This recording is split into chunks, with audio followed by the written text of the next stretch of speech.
Past few weeks, helped in large measure by this economic crisis. But John McCain is not discouraged, telling tens of thousands in Virginia yesterday, you should have seen the crowds that turned out for him, that he has staged successful comebacks before, that America needs a fighter right now, and saying, quote, "I choose to fight," with the Rocky song in the background.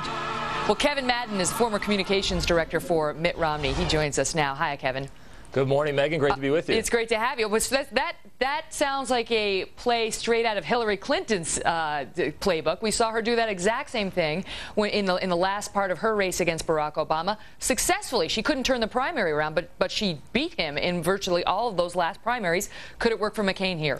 Well, look, you got to remember that John McCain has said he was going to fight back and did. You know, I worked for Mitt Romney, and nobody knows better than the Mitt Romney campaign that John McCain's a fighter and can turn this thing around. When we were out in Iowa, John McCain finished fourth. He was in single digits in places like New Hampshire, South Carolina, and Florida, and he came back and won all three of those states on his way to the nominnation. Kevin, you can never count McCain out until the votes are counted. Why is that? How does he do that? I mean, if you were advising Barack Obama right now, what would be the thing that you were most worried about? Well, look, I think I'd be worried that John McCain can persuade that remaining percentage of voters out there who still have lingering doubts about Barack Obama, both his rhetoric, his record, and the fact that he's never really accomplished anything.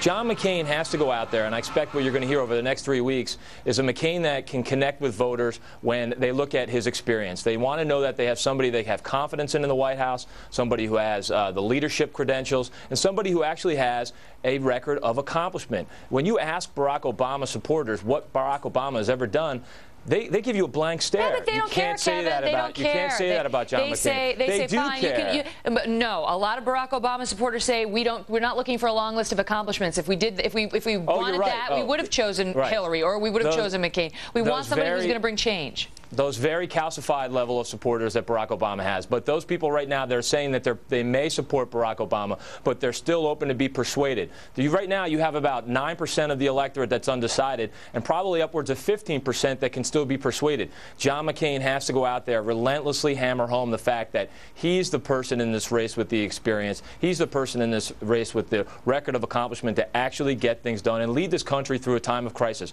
both an economic crisis and when we have national security challenges. Kevin, let me ask you about these polls, because we've been seeing something interesting happen over the past, well, just few days, as a matter of fact. Obama had been dominating. That was clear. Just in the past week, Rasmussen, which had given Obama an 8-point lead over McCain last week, now shows 5. USA Today Gallup, which had given Obama an 8.5 lead, now shows 7.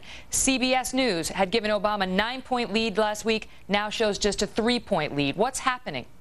Well, look, I think that always these elections always tighten towards the end. Voters begin to really tune in. They begin to, again, look at their options. And a lot of those undecided voters, or those voters that may have been supporting Barack Obama, are now starting to be persuaded on arguments that relate to their kitchen table issues, whether or not that they're going to have their job, whether or not they're going to have higher health care costs, whether or not they're going to have higher energy costs.